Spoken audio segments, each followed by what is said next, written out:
Hey everyone, and welcome back to the deep dive.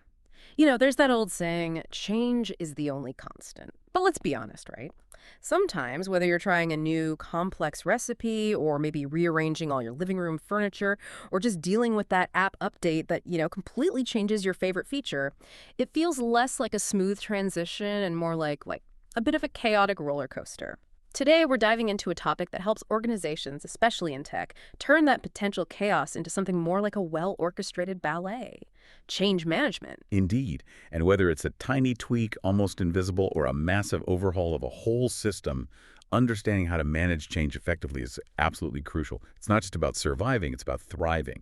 And for you, our listener, who gave us some fantastic source material on this, we're going to unpack the policies, the processes, and even some of the psychology behind successful transitions. Right.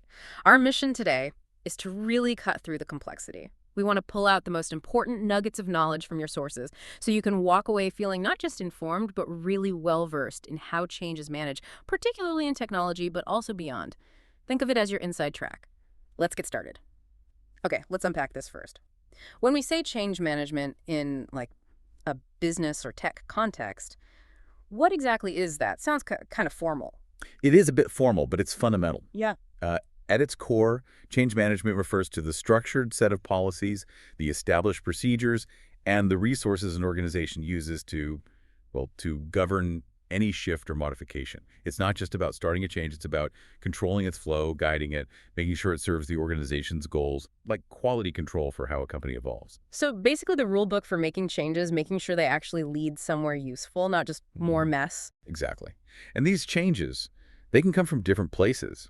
Sometimes they're internal, a new software project to boost efficiency, or maybe a strategic decision from the top. But just as often, they're external. Think new regulations, industry shifts, changing customer demands, Yeah. things that force adaptation. Whatever the reason, the key thing is they almost always impact the IT infrastructure. We're talking hardware, software applications, even the governance around how tech is used. That makes total sense. Everything seems to touch IT these days, doesn't it? It really does. And the scope varies wildly. It could be a routine software update for a small team. Or, at the other extreme, something huge and complex, like overhauling a company's entire core network architecture, a massive undertaking. But no matter the scale, the universal idea is identifying potential risks and minimizing disruption. Keeping the core business running smoothly is always the goal. Yeah, I can connect with that. Just imagine if a simple update to your banking app suddenly crashed the whole system, or worse, messed with your money. That's why this matters so much, right? The potential fallout is huge. Oh, absolutely. The stakes are incredibly high. Without solid change management, even small changes could cause unpredictable chaos in complex systems. You could have outages, security holes pop up, operations grinding to a halt. It's about keeping things stable and secure while still being able to evolve. It's the difference between a controlled renovation and the whole building collapsing. Okay, so if it's that critical to avoid disaster, how do organizations actually do it? Is there a standard playbook they follow, or is it more make it up as you go? Oh, there's definitely a playbook. A robust, structured change management process is really the blueprint for adapting successfully without losing ground or sight of your goals. Your source material actually lays out a very thorough 11-step process. It's something companies can use to map their journey from that first idea to a successful rollout. 11 steps. Wow, that sounds really comprehensive. Can you walk us through them, maybe highlight any that get overlooked sometimes? Sure thing. It starts logically with one, identifying and defining the need for system changes. You have to be crystal clear on the what and the why. What problem are we solving? What opportunity are we chasing? From there, you too, design a high-level plan, including the goals. What does success look like? What are we actually trying to achieve with this change? Okay, nailing down the what and why first. Critical for anything, really. What comes next in the prep phase? Next up is 3, obtain approval from management. This isn't just a rubber stamp. It's getting that essential buy-in, the resources, make sure it aligns with strategy. Then, U4, develop an appropriate budget and timeline. Super important for realistic planning and scheduling. And then 5, assign personnel responsible. Who's doing what? Clear roles, clear accountability. Right, so a lot of careful planning and resource allocation before anything actually gets changed or built. Laying that solid foundation. Precisely. Step 6, and this is one that organizations under pressure might skimp on, is 6. Identify and address potential risks. This is where you proactively look for what could go wrong before it does. Then, U7, Provide an implementation roadmap, a detailed step-by-step guide for the actual rollout. Minimize the guesswork. That proactive risk part sounds key. Trying to catch problems before they even happen, like that stitch in time saves 9 idea. It really is essential for avoiding nasty surprises. After the roadmap, you 8. Procure necessary resources and train personnel. Getting the right tools, the software, the hardware, and making sure people know how to use the new system effectively. Step 9 is absolutely crucial for validation. 9. Test the system change. You just can't push something into a live environment without rigorous testing. Test, test, and test again. That's the mantra, huh? You got it. And then, assuming the tests pass, you 10. Execute the implementation plan. This is the actual go live, the rollout. Finally, and this is another bit that sometimes gets forgotten, the process doesn't stop there. You 11. Review and monitor change implementation and test as needed. Keep an eye on it, make sure it keeps working as intended long term. It's about ongoing vigilance. Wow, that is incredibly thorough. It really is like building something complex, like a skyscraper or a bridge. You wouldn't just start banging nails without a detailed blueprint, a solid budget, or knowing the risks, right? You plan everything, get approvals, train the crew, check every step, and even inspect it after it's done. Perfect analogy. Each step is vital. It ensures the final result is sound, reliable, and actually serves its purpose safely. It's that systematic approach that prevents the chaos. Okay, that detailed process makes a ton of sense. But even with the best plan, how do you actually make these changes without, breaking things for everyone using the system in real time? Is there like a safe sandbox area? That's a great question. It brings up a really critical concept. Segregated environments. The whole point is exactly what you said, to prevent disruption to normal business. You absolutely need that safe sandbox to play in. So tell us about these different playgrounds. Where does a change usually start its life? Typically, it begins in the development environment. This is the workshop, really, where programmers write the code, build prototypes, modify existing applications. Think of it like an artist's studio. They use tools like source code editors, automation tools for common tasks, and importantly, debugging tools to find and fix errors as they code, catching things early. So that's where the initial coding happens. Where does it go next once there's something to actually look at?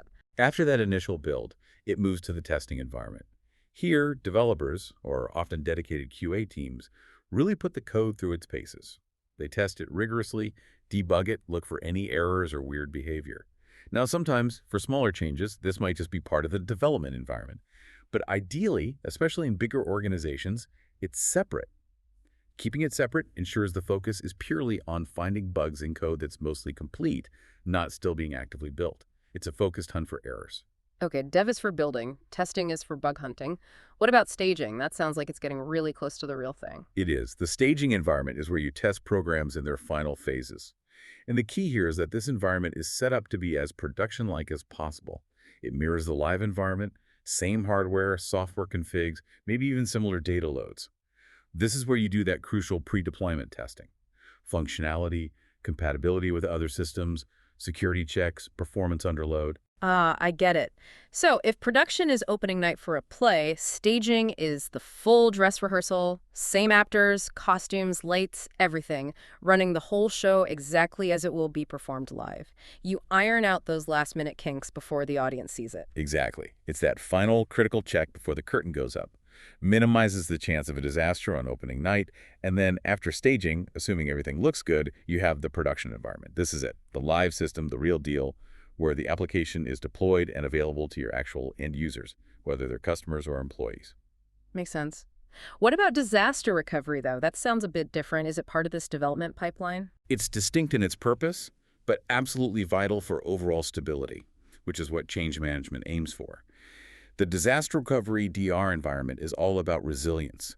It's set up so organizations can restore critical applications and data quickly if something catastrophic happens, an outage, system failure, even a cyber attack. It's about saving data, notifying management, and getting back online fast. So while the other environments focus on implementing new changes, DR focuses on recovering existing live systems when things go wrong. It's the essential safety net. Okay, so we have this solid 11-step process. We have these safe environments to work in, but I'm guessing it's not always smooth sailing, right? What are the big traps, the pitfalls organizations stumble into when implementing change? It can't just be about following the steps perfectly. You're spot on. Identifying and understanding the potential risks is actually a core part of change management itself. And these risks, they pop up everywhere, from the moment you think about acquiring something new. right through implementation and beyond. They can impact systems, processes, even the employees using them. And when organizations get serious about this, especially for things like SOC2 audits, there are frameworks like those from the AICPA that guide them. These frameworks really emphasize having robust policies to authorize, design, test, approve, and implement changes properly, all while keeping business objectives in mind. It's about building in trust and foresight. So let's start right at the beginning then, picking the right tools, the software, the hardware. What can go wrong there? Seems straightforward, but I bet it isn't. Far from it. These are what we call selection and acquisition risks. One common issue is just a simple lack of expertise. The person or team buying the tech might not have the deep technical know-how, or maybe they lack the big picture view of the organization's real needs. They might choose something that looks good on paper, but just doesn't fit the company's actual workflow or existing systems. So they end up with expensive software just sitting on a shelf, or something that causes integration headaches later. Exactly. Or another big risk, the lack of a formal selection and acquisition process. If there's no clear, documented way to evaluate and buy things, problems creep in. You might see overspending. Worse, it can open the door to inappropriate deals like kickbacks, where personal gain influences the decision. And crucially, you might buy software that just doesn't align with the overall IT strategy, creating this disjointed, inefficient, and maybe even vulnerable tech landscape. And I bet compatibility is a huge nightmare too, getting the new stuff to work with all the old stuff already running. Absolutely. Software and hardware vulnerability and incompatibility is a major headache. New stuff might lack the necessary security features, or maybe even more often, the new components just don't play nicely with each other, or with the systems already in production. Trying to force them together leads to constant errors, instability, and just drains IT resources. So how do companies guard against these initial risks? How do they make sure they're buying the right things the right way? They rely on strong risk management. Best practices involve developing specific controls to mitigate these acquisition risks. From the organization side, this means doing regular risk assessments, often annually, to check if their existing controls are still adequate. Do they need new controls? Maybe because they bought a new type of software. They implement them using that proper change management process we talked about. Then, from an auditor's perspective, they'll come in and inspect those assessments. They'll also sample change requests to verify that the organization actually followed its own process when putting those new controls in place. It's a check and balance. Okay, so you've carefully selected and acquired the new tool or system. Now, the next big hurdle, getting it to integrate smoothly with everything else. That sounds like where the real challenge begins. What are the risks there? This is often one of the trickiest parts, involving integration risks. It's where technology meets people and existing processes, making it really nuanced. One huge factor is user resistance.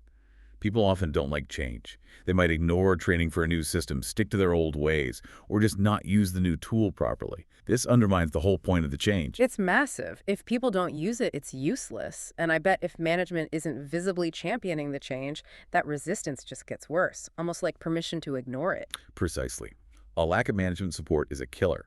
If leadership doesn't provide the resources, the training, the encouragement, it sends a clear message that it's not a real priority. This extends beyond just employees, too. A lack of stakeholder support, maybe key suppliers or even customers reacting negatively, can also derail things and damage relationships. So it's not just the tech, it's the people, the culture, the politics, inside and outside the company. What about the practical stuff, like budget and people power? Changes aren't cheap, right? Not at all. Resource concerns are very real. Big IT changes cost money and require significant staff time. If you don't budget enough or don't have the people available, the implementation can stall or fail, wasting everything already invested. And then there's the scariest immediate risk, business disruption. When you mess with live IT systems, there's always a chance something breaks, even temporarily. This could halt critical operations, cost a fortune in lost revenue, damage customer trust, maybe even lead to fines. And the classic problem, old systems versus new systems, the clash of the tech generations. Yes, the persistent challenge of lack of system integration. Many companies have a mix of old legacy systems and modern ones. Often these older systems just can't adapt or talk properly to the new stuff. This creates data silos, inefficient workflows, and makes every new change a struggle to bridge those gaps. It really hinders agility. So beyond handling all this internally, what happens when you bring in outside help? Does outsourcing parts of change management create its own set of unique problems? It definitely can. Outsourcing, maybe for cost savings or specific expertise, introduces outsourcing risks. A big one is the third party's lack of organizational knowledge. You're relying on them to truly understand your specific business, your workflows, your needs. If they don't get it, their changes, even if technically sound, could cause major unexpected disruption. So they might fix one thing but break something else entirely because they don't see the bigger picture of your business. Exactly. Another risk is uncertainty about the third party's own competence and management. Are their staff experienced? Is their internal management strong? Do they really have the tech expertise needed for your project? Weaknesses there can lead to delays, poor quality, or failure. And security must be a massive concern when you're letting outsiders touch your systems and data. Paramount. The lack of security is probably the biggest outsourcing risk. You're often transmitting sensitive data, client info, employee records, operational data. There's a huge risk the external provider might not have adequate safeguards. This could lead to devastating breaches, compliance failures, reputational damage, massive consequences. So outsourcing needs incredibly careful vetting and ongoing oversight. All right, we've mapped out the potential minefield, all the risks in selection, integration, outsourcing. So what's the armor? What are the key controls organizations put in place to shield themselves and make sure changes land safely? This is where we get into the proactive defenses. Once risks are known, controls are designed specifically to stop those risks from causing disruption or hurting IT systems. These controls are the bedrock. They start with fundamental policies and procedures. Clear written guidelines on how to execute change, from selection right through to maintenance, the official rulebook. Clear rules for everyone. What about emergencies? Like a critical security flaw needs fixing now. That's where emergency change policies come in. Separate, pre-approved plans for crisis situations. They allow for a faster process when time is critical, like a zero-day security patch. But importantly, even in an emergency, these policies still demand an audit trail and controls. It's fast, but not reckless. Controlled speed. Move fast, but still keep records. Smart.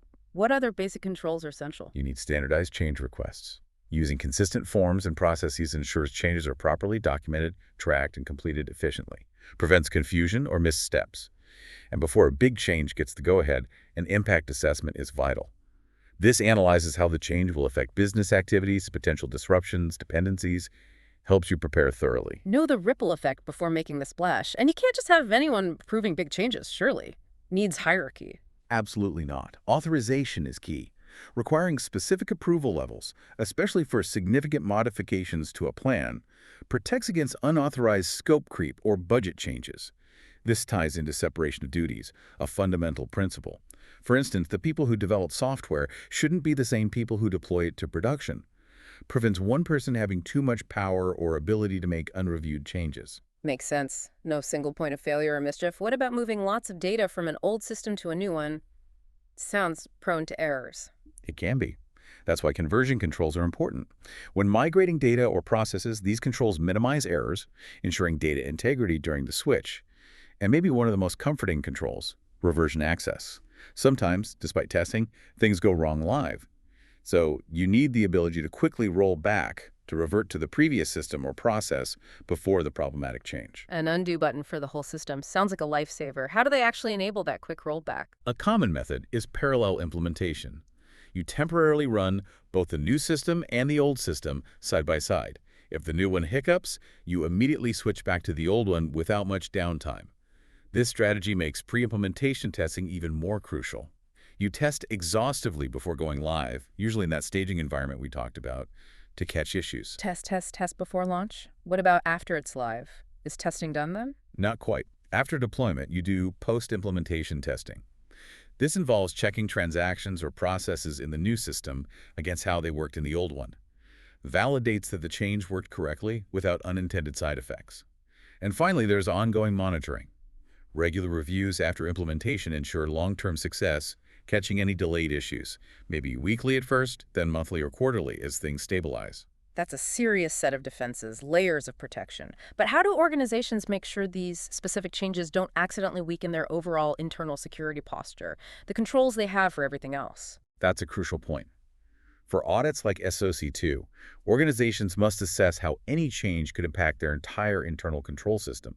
To do this, they should conduct annual risk assessments looking at several broad areas. What kinds of broad factors are they looking at in those big assessments? They look really wide. Things like the economic, regulatory, and physical environment, external forces that impact controls. Also, the business environment itself, industry, competitors, customers, market dynamics matter. They evaluate how new business lines, acquisitions, or divestments affect controls. Big structural shifts are key. So not just the tech change itself, but the whole business context, inside and out. Exactly. They also consider management's attitude towards controls. Is there a strong culture supporting them? Obviously, changes in the technology environment are a huge focus. New tech brings new risks. And finally, partnerships with vendors are assessed. Your risk extends to your partner's controls too. And what's the auditor's role here? How do they provide that independent check? The service auditor plays a vital verification role. They examine management's risk assessment to ensure it properly identified risk and the need for new controls. They'll also sample actual system change requests to confirm management followed the established change process when implementing any new controls. It's that independent proof that the process is working as designed. Okay, this sounds like a mountain of information to keep track of all these steps, risks, controls, environments. So is there like a secret weapon for staying organized through all this? Something that ties it all together? There absolutely is, and it's often underestimated. Mm-hmm. Documentation. Comprehensive documentation is a critical change management control in itself. It provides that reliable, auditable log of every single change.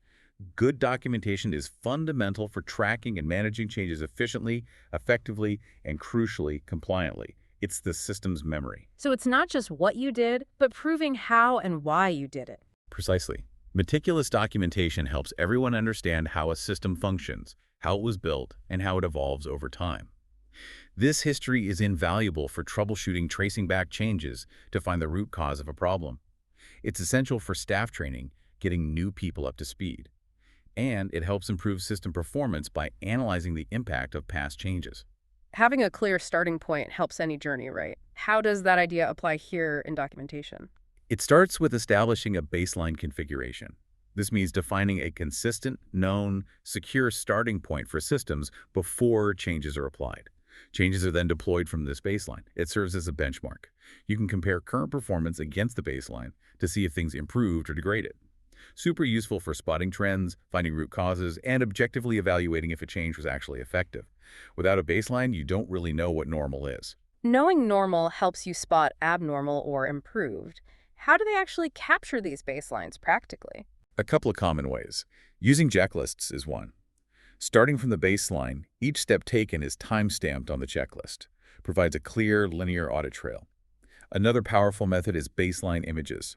These are graphical snapshots of a system showing devices, connections, key configurations.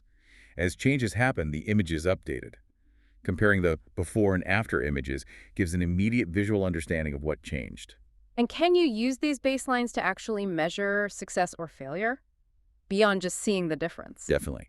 Baseline metrics are often quantitative proof. For example, establish a baseline for system uptime. If uptime drops significantly after an update, management knows that update was detrimental.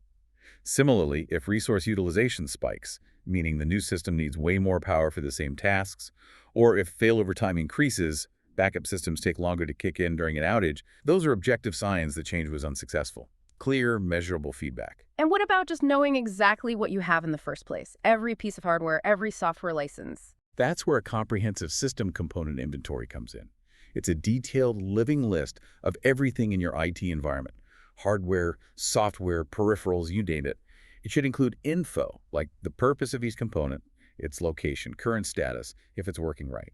This inventory is gold for tracking things. Like what kinds of things can you track with that detailed list? Give us some examples. Okay, you can track components nearing end of life, so you can plan replacements before they fail. You can see the repair history for a specific server. You know exactly who owns which application for accountability. You can manage upgrades needed across the board. It guides troubleshooting because you know the exact specs. And it tracks vital details like model numbers, serial numbers, software versions for support and licensing.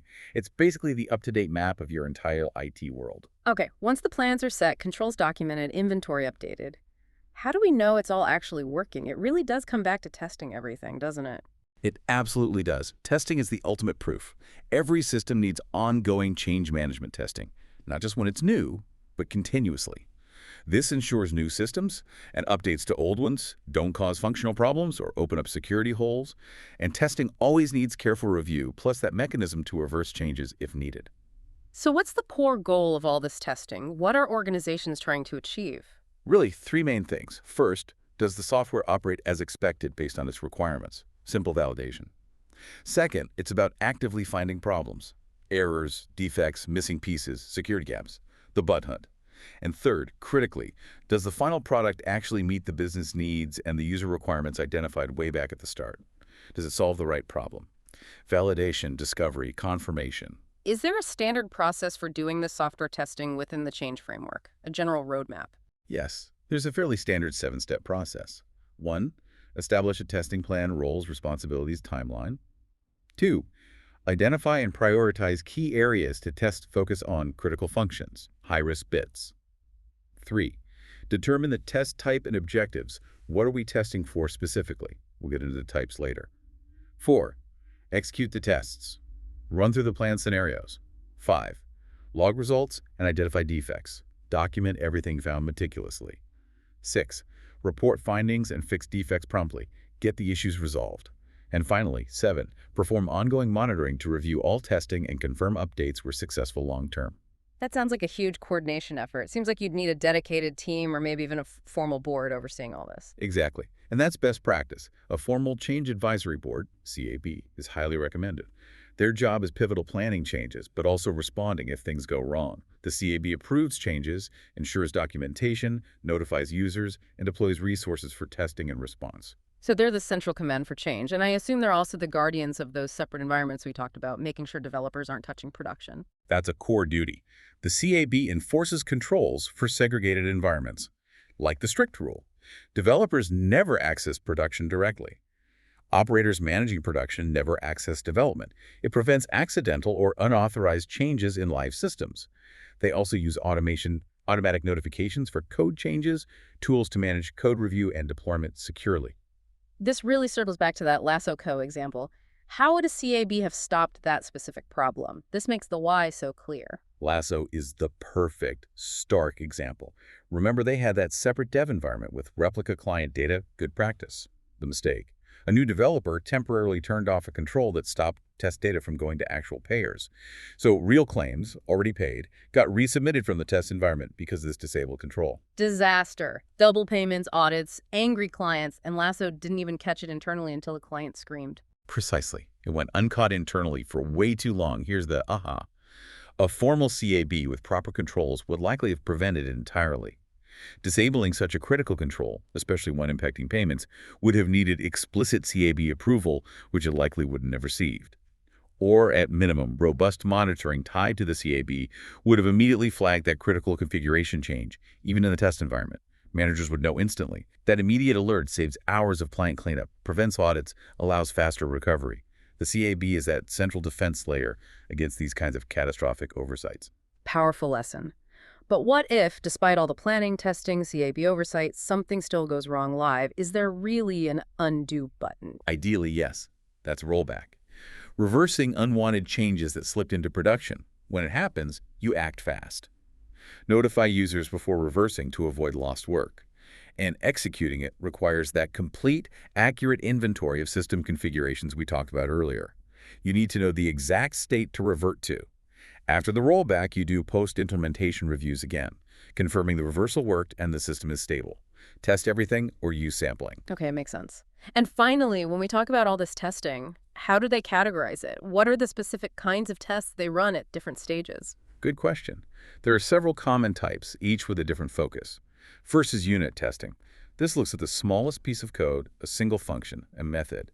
Developers do this to ensure the individual building blocks work correctly in isolation. Making sure each brick is perfect before building the wall. What's next? Then comes integration testing, sometimes called thread or string testing. After unit tests pass, this checks if different components work together correctly when integrated. Does the payment module talk correctly to the inventory module? It also helps find weaknesses or vulnerabilities that appear only when things interact.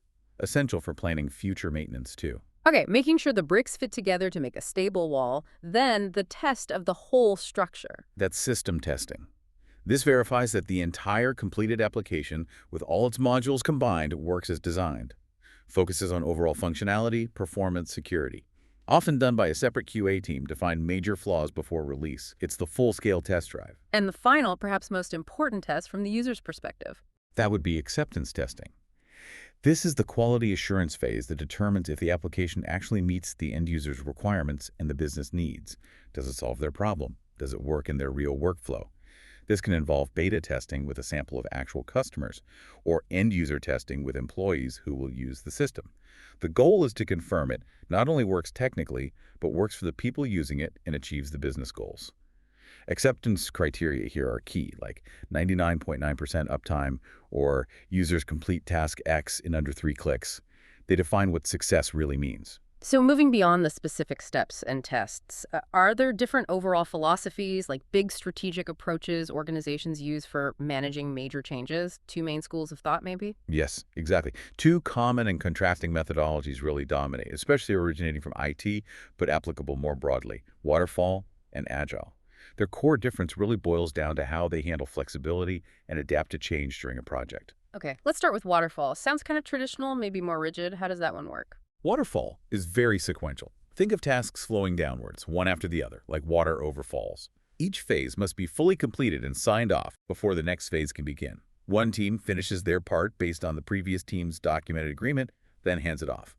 Very linear, very structured. Super rigid then. Like building that bridge. Design complete, then foundation complete, then structure complete. No going back easily once a phase is done. Exactly. And that rigidity leads to challenges. Projects often take a long time because you can't overlap phases. Benefits aren't seen until the very end. There's usually little customer input midstream, and making changes once you're underway is really difficult and expensive. You have to revisit completed phases. Plus, teams might sit idle, waiting for their turn. Right. If you decide halfway through building the bridge you want it wider, massive problem going back to the design phase. Very predictable, but not very adaptable. That's the trade-off: structure versus flexibility. So what was the answer to those waterfall problems? How did Agile come about as the more flexible alternative? Agile was developed specifically to address waterfall's limitations. It's much more flexible, iterative, and responsive. It uses small, cross-functional teams working on specific features or improvements, prioritized based on what the customer needs most right now. Very customer-centric. So instead of one long line, it's like multiple teams working on different pieces at the same time in shorter bursts. Exactly. Teams work simultaneously on different things in short cycles, often called sprints, maybe a few weeks long. This encourages efficiency and focus. Communication becomes absolutely critical between these teams. The big benefit: Agile allows for changes in direction. It expects stakeholder feedback through frequent reviews. It can adapt to tech changes or market shifts mid-project. The final product can actually evolve. Huge difference in philosophy. What are the core principles driving Agile? There are 5 key ones. 1. Satisfy the customer with early, continuous delivery of high-priority features. Get value out quickly. 2. Welcome change. This is huge. A change request isn't a problem. It's an opportunity to get closer to what the customer really needs. 3. Deliver working software frequently. Working software is the main measure of progress, not just documents. 4. Complete only the work requested now. Stay focused on current priorities. And 5. Conduct short, frequent meetings to keep everyone aligned, focused, and able to adjust quickly. Constant communication. Can you give us a real-world example? Maybe contrast how that Refraction Realty project would have gone with Agile versus Waterfall. Sure. Remember Refraction Realty? They wanted that online client portal. They had a vision. But importantly, they wanted to be involved throughout, providing input as it developed. They specifically chose Agile because they wanted that flexibility. Right. They didn't want to wait 6 months and then see the final product, potentially finding it wasn't quite right. Exactly. So the software team worked in sprints, delivering functional modules of the portal every few weeks. RR could review and test these pieces as they came out. Based on seeing early versions, RR provided feedback. Crucially, this led them to realize they wanted 2 extra modules, e-signatures and virtual tour scheduling, that weren't in the original plan. So under Waterfall, adding those modules mid-project would have been a major headache, right? Big change requests, potentially delaying everything. A huge headache, potentially derailing the timeline and budget. But with Agile, it wasn't seen as scope creep. It was an opportunity identified through collaboration. The developers incorporated the feedback, built the new modules in subsequent sprints.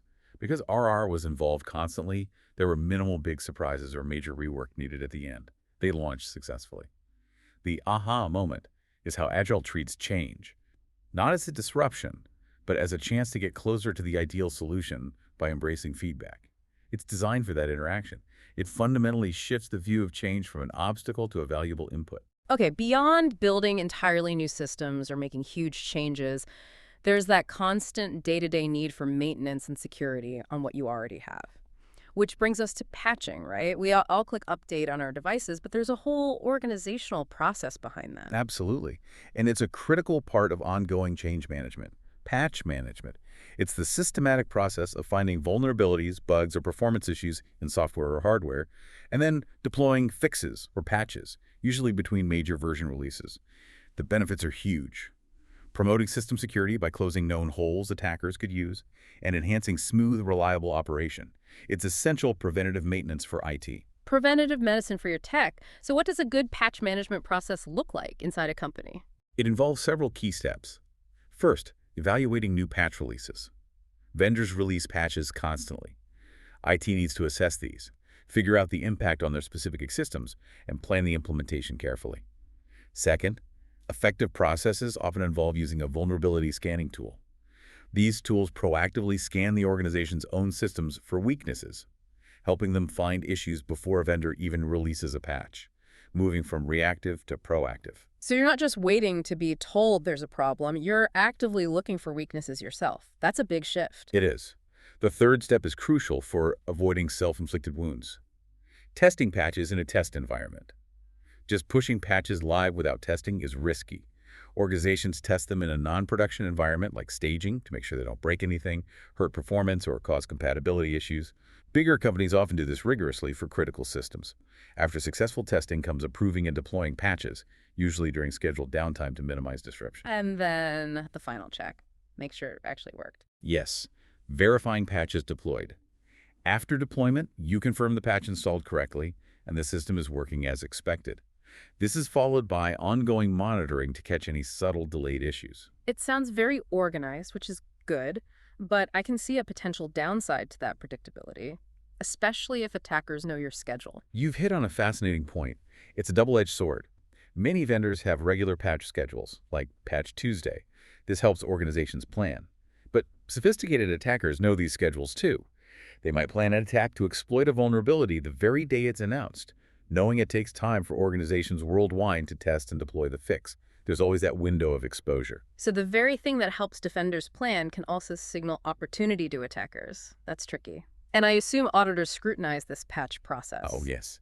For audits like SOC2, having a documented, robust patch management process is essential. Auditors inspect these policies and procedures to ensure patching is handled consistently, effectively, and as part of the overall controlled change management framework. Okay, so you've built the new system, tested it, patched it, got the CAB approval.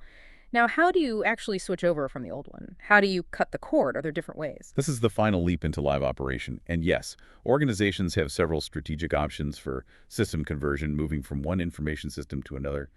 Software, hardware, data. There's no single best way. The choice depends on the company's needs, risk tolerance, the system's criticality. Smaller companies might go for speed. Larger ones are often more cautious. Okay, give us the riskiest, fastest option first. The big leap. That's the direct conversion or big bang. You literally stop the old system and immediately start the new one.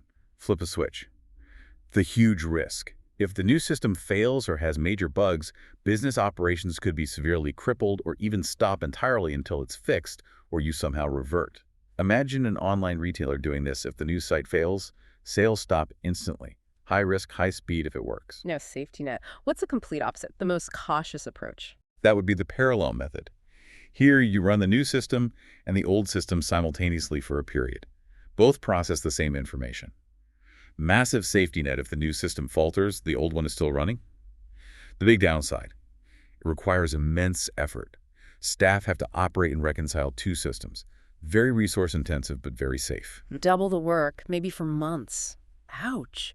Are there middle ground options that balance risk and effort? Yes, definitely. The pilot method involves converting on a small scale first.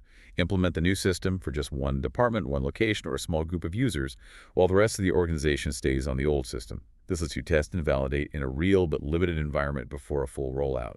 You get feedback, make adjustments, like a controlled test flight. A soft launch to a limited group. What about the phased approach? Sounds similar, but maybe broader. Right, the phased conversion, also called gradual or modular.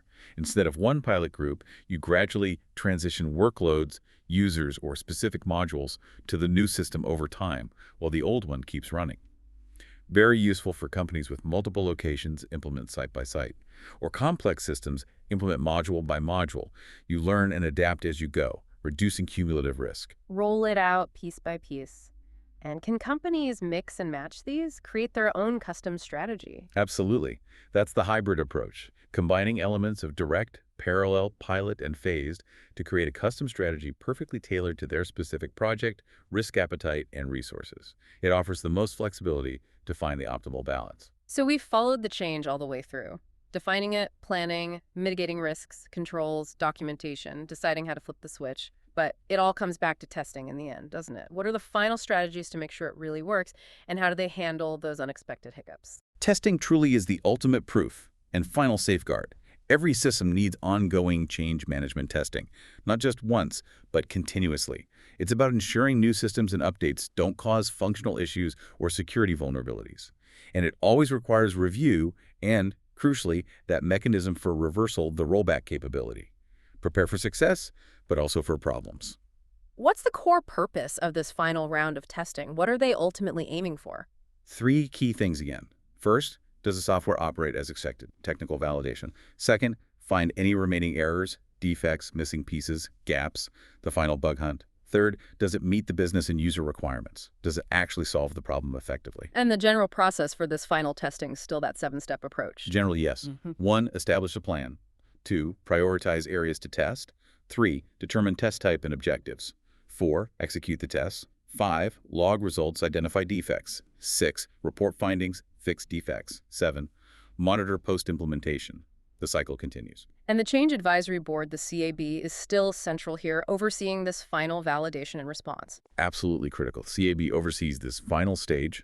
They review test results, approve the final go decision, manage user notifications, and coordinate resources if any issues do arise during or after deployment.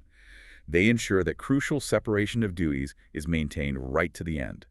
Thinking back to Lasso Co., again, the CAB's role in monitoring and requiring approval seems like the key preventative measure that was missing there, right? Precisely. A functioning CAB, with its required approvals and monitoring, would have either stopped that developer from disabling the control in the first place, or would have immediately flagged the action, allowing for rapid mitigation before it caused widespread damage. It's that central oversight and control mechanism. So what happens when, despite everything, a change goes live and causes problems? That rollback capability is the last line of defense. It is. Rollback is that crucial process of reversing the unwanted change. You notify users, then use that configuration inventory to restore the system to its previous stable state. Afterwards, you conduct post-implementation reviews to confirm the rollback itself was successful. You test again to make sure the system is back to normal. Okay, and just to be thorough, remind us of the main types of testing performed throughout this whole life cycle. Unit, integration. Right. You have unit testing, testing the smallest individual code components in isolation, done by developers. Integration testing, testing how different components work together once combined. System testing, testing the entire, completed application as a whole. Focus on overall function, performance, security. Often by QA. And acceptance testing, testing if the application meets end-user needs and business requirements. Often involves beta testers or actual end users. The final, does it work for us? Check. So, see, change management isn't just one thing. It's this comprehensive strategic discipline. It's what allows organizations to evolve, to innovate, to adapt, without constantly tripping over themselves or causing chaos. It's about managing that inherent flux in technology in a controlled, resilient way. Absolutely. From that very first spark of needing a change, all the way through planning, risk mitigation, controls, documentation, testing, and even having that rollback plan. Yeah. Every step is about minimizing risk and maximizing successful adaptation, turning potential chaos into controlled, beneficial evolution. Now, here's a thought to leave you with, taking this way beyond the office. Think about huge societal shifts, like the massive move to remote work we all just went through, or how AI is rapidly weaving itself into everything. How could these principles of organizational change management apply to those enormous, complex transitions? What new kinds of environments or risks emerge at that societal scale? And what sort of controls could we as a society even think about implementing to navigate such profound changes? That's a really fascinating extension. The core ideas, understanding the need, planning, assessing risks like job displacement or ethical issues, implementing controls like policies or education, documenting testing approaches, adapting they could conceptually apply.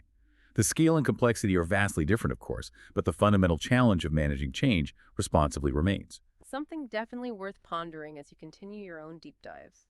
Until next time, keep questioning, keep exploring, and keep learning.